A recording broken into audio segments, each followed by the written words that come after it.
Hey, welcome. It's Brian, and this is Guitar Solo Reactions. Today we're back with Prince, and he is doing the song The Future. This is an official video for the Batman soundtrack. I have tried to do these songs before, and they were blocked. I recently have seen them more, so I thought, well, I'll give them a shot.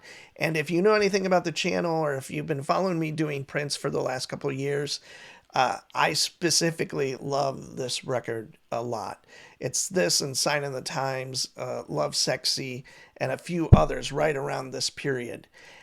This record is very unique, though, because he had some really interesting approaches, as you know, if you're a Prince fan.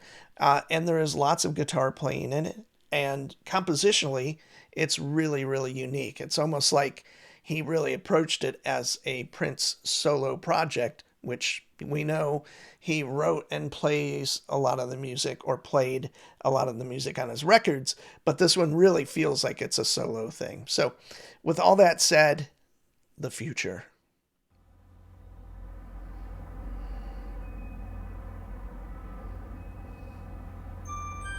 I'm not going to kill you. I want you to do me a favor. I want you to tell all your friends about me. What are you?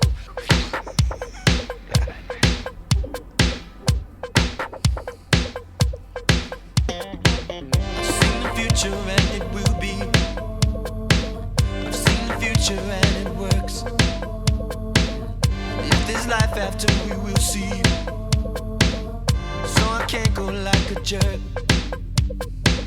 Systematic although of the Not to stop it so quickly, but there's so much going on in there that is hard to figure out.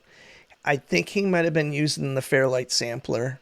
I don't know that for sure, but sampling was kind of coming to kind of the forefront on different composers, whether it was Jan Hammer or more guitar players that I know, Frank Zappa, Al Di Meola, John McLaughlin, and taking those samples and kind of augmenting them or putting them through different effects and just kind of taking a normal sound and kind of altering it. So there's like stuff that sounds like a cowbell, and there's this really great figure in there that sounds like it's almost backwards. It just sonically, this is what pulled me into this record. It's a really intimate approach to putting music out, or kind of creating music, and that's what I always thought. So. class. Hollywood conjures images of the past. New world needs spirituality that will last. I've seen the future and it will be. I've seen the future and it will be. I've seen the future and it works. If there's life after, we will see. So I can't go like a jerk. Yellow smiley offers me X, like it's drinking 7-Up. I would rather drink 6 razor blades. Razor blades from a paper cup. Nice. You can't understand, I say too tough. It's just that I've seen the future. Boy, it's rough. I've seen the future and it will be. I've seen the future and it works.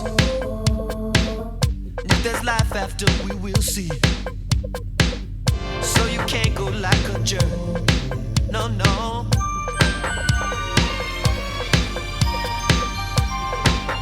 Nice.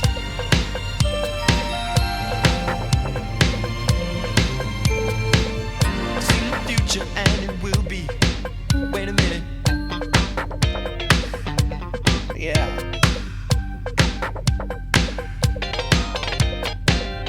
Pretty pony standing. Like right there, that sounds like a sample that is sped up. Or maybe they sped the tape up. But all of those kind of great, cool, kind of low-endy, almost synth-like sounds.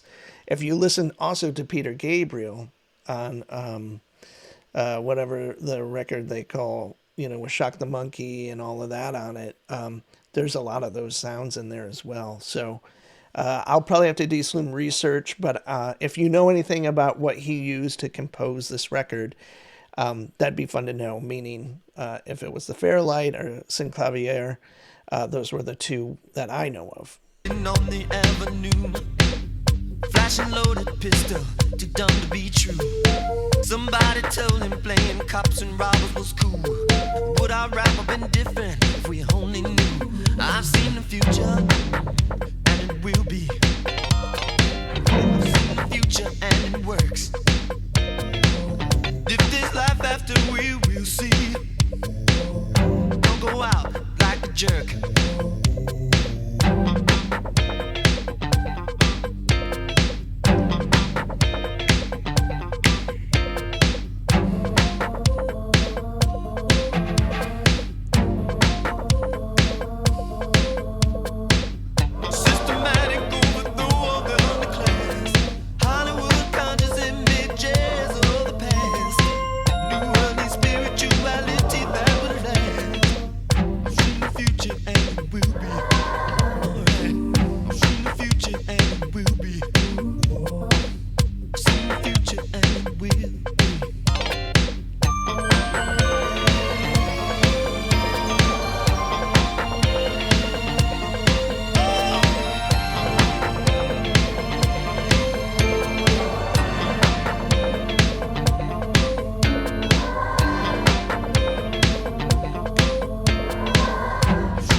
Think about the future. The future. There we have it, the amazing Prince doing the song The Future. Obviously, talking a lot about the composition of that. A lot of keyboard-generated stuff and some incredibly nice and beautiful kind of clean guitar, funk-type rhythm work. And then kind of altered. And so there's not a lot of... the drums may be real, but they're very simplistic, meaning like almost like a drum machine. But I don't know if it almost sounds like he may have started this as was he using the Linn drum machine at that point? I can't remember, but setting up a basic rhythm track and then playing against it and using it as a composition tool. And then kind of constructing music around it. And it's just like how I see this kind of thing is like a painting almost, like has the basic idea, which is basically the drums. And then there's this kind of bass line in there. It's this really cool pulsating thing that, again, I think that's keyboard derived. And I would say most of this was from a keyboard. And like I said, I mentioned like the samplers and of the time, and I'm sure there was other ones, but the big ones that were cutting edge technology were the Fairlight and the Synclavier. And the Fairlight was somewhat inexpensive compared to the Synclavier because the Synclavier was probably $250,000, if not more. And if you got the full version or something, it was like $500,000. So pretty huge expense.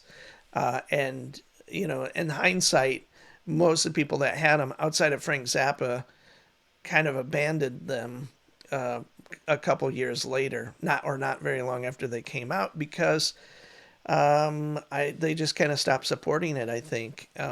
So anyway, enough about that shit. I love Prince. And if you're here for the first time, I appreciate it. I am Brian, and more to come for sure. And I'll see you soon.